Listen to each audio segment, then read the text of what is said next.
There is a voice in your head that never stops talking. It wakes with you in the morning. It follows you into meetings, into arguments, into the quiet moment before sleep. It tells you what you did wrong today. It reminds you of what you didn't finish. It compares you to people you've never even met. And here is the strange part.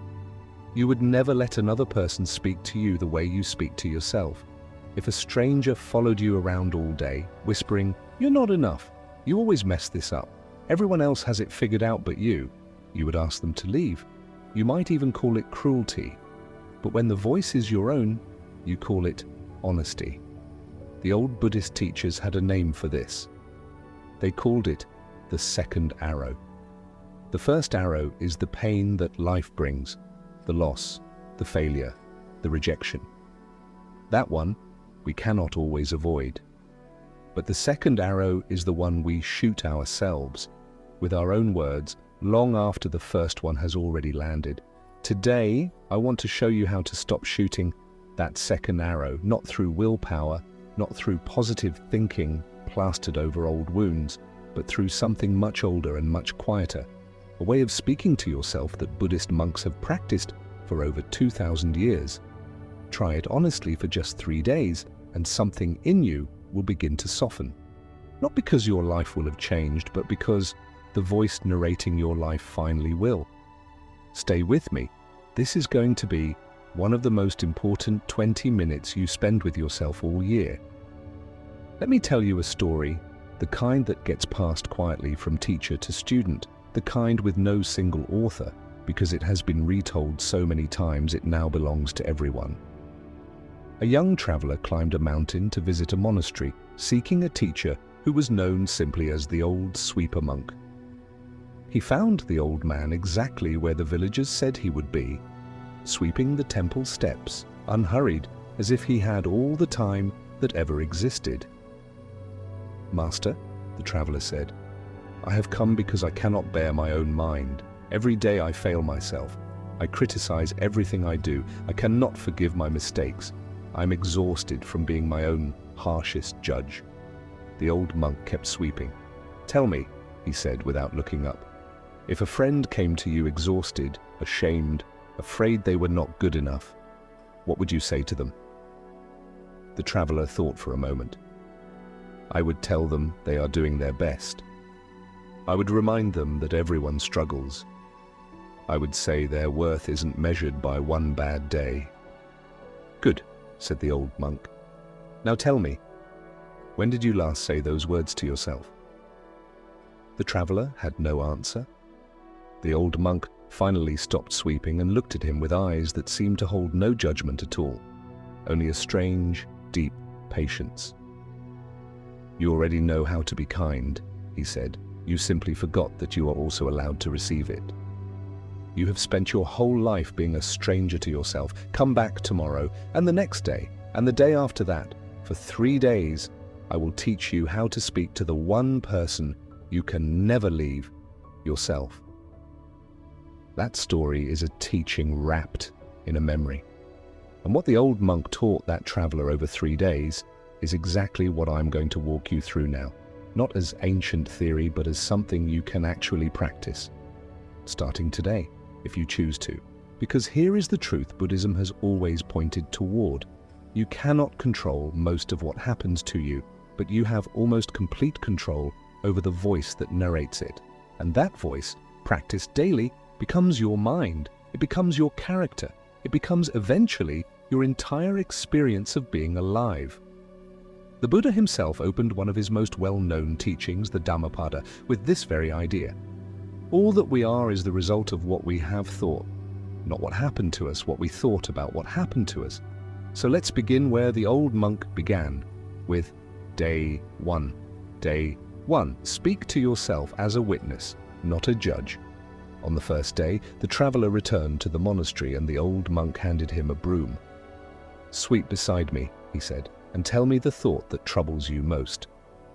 The traveler swept in silence for a while, then admitted, "I keep replaying a mistake I made. I keep telling myself I'm careless, that I always ruin things." The old monk nodded slowly. "You have made yourself both," the criminal and the judge. No court in the world would allow that. Even the guilty are given someone else to speak on their behalf. But you sentence yourself without a single witness for the defense. He set down his broom. Today's practice is this: when a harsh thought about yourself arises, do not argue with it. Do not fight it. Simply become a witness to it. Say inwardly, a thought has arisen that says, I am careless, not I am careless. There is a canyon of difference between the two. This is one of the oldest and most powerful tools in Buddhist psychology, and modern therapists have rediscovered it under a different name, cognitive diffusion. But the monks called it simply watching the weather of the mind. Here is why it works. Your thoughts are not facts. They are weather patterns passing through the sky of your awareness. A storm does not define the sky. Rain does not stain it. The sky remains the sky, whatever passes through it. But most of us never learned this. We were taught, quietly, and without anyone meaning to teach it, that our thoughts are us. That if the mind says, I am a failure, then failure is simply what we are, a fact as solid as our name or the color of our eyes. The Buddhist practice for day one asks you to gently unhook the thought from your identity. Not to silence it, not to pretend it isn't there. Just to notice it as a visitor, rather than as your permanent address. So here is your first instruction, and I want you to actually try this, not just listen to it. The next time a harsh inner voice says something like, I always mess things up, pause, even for 2 seconds, and rephrase it internally as, I'm noticing the thought that I always mess things up. That single shift from I am to I notice the thought that creates space. And in that space, something remarkable happens. The thought loses its grip. It stops being a verdict and becomes what it actually was all along, a passing weather system in a sky that was never damaged by it. Try saying this to yourself, slowly, the way you'd speak to someone you loved who was struggling. I see that thought. I don't have to believe it. I am the one who is aware of it, and awareness is not touched by what passes through it. The old monk told the traveler, you do not need to defeat every thought that visits your mind. You only need to stop opening the door and inviting it to stay for dinner. That is day one, simply witnessing instead of judging. Day two, speak to yourself as you would to a grieving friend. On the second day, the traveler returned looking lighter but troubled again. I tried what you taught me, he said. It helped. But there is still a wound underneath the thoughts. A sadness.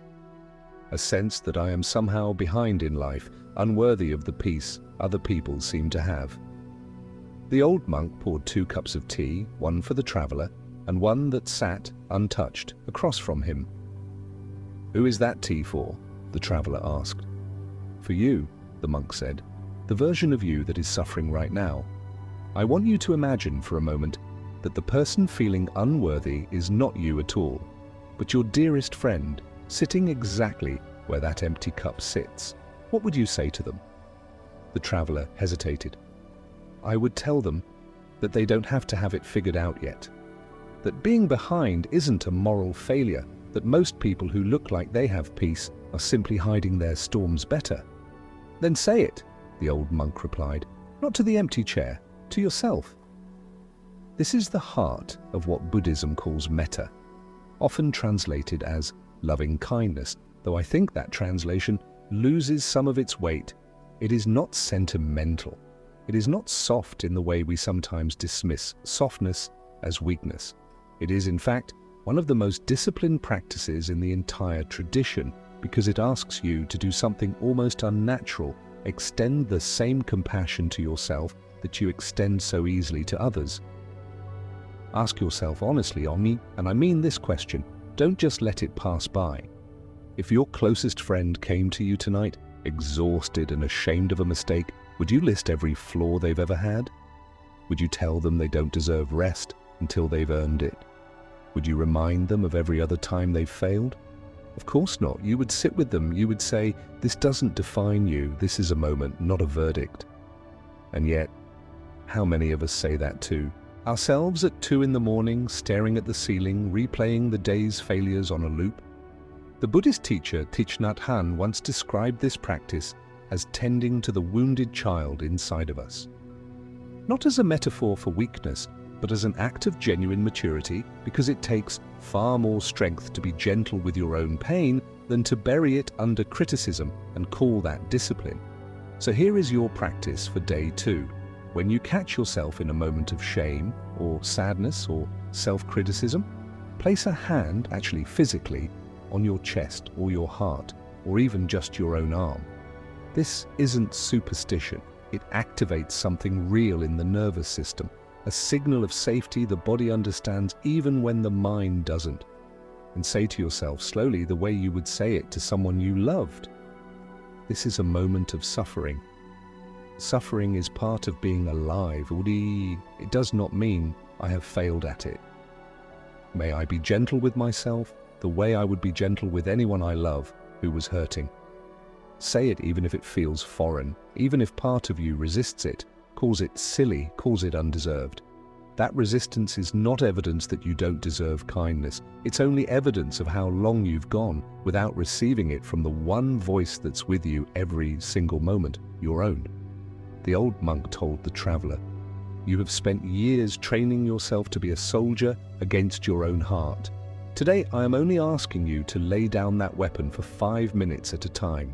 That is all loving kindness ever asks of you, not forever, just for now." Day 3. Speak to yourself as someone who is already whole. On the 3rd day, the traveler climbed the mountain differently.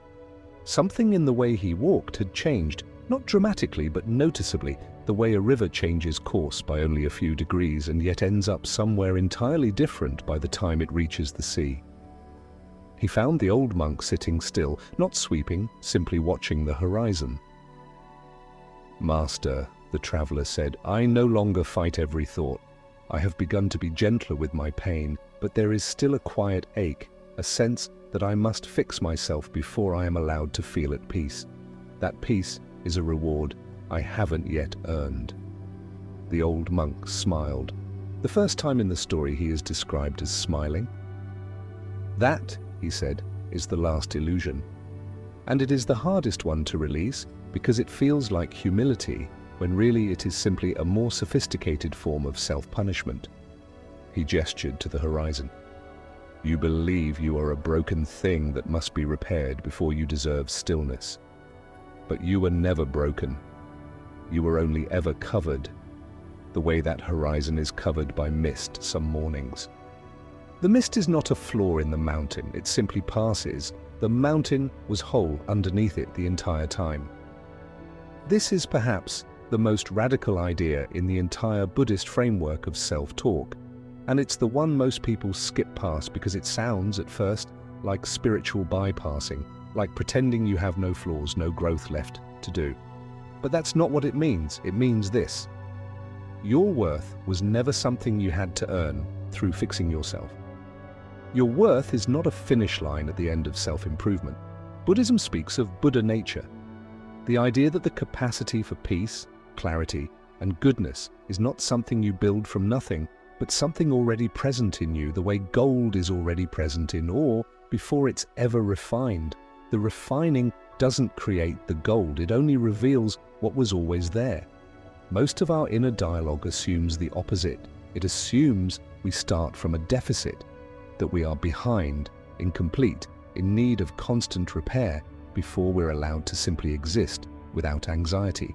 And so we speak to ourselves like a supervisor speaking to an underperforming employee, forever pointing out what still needs fixing before approval can be granted.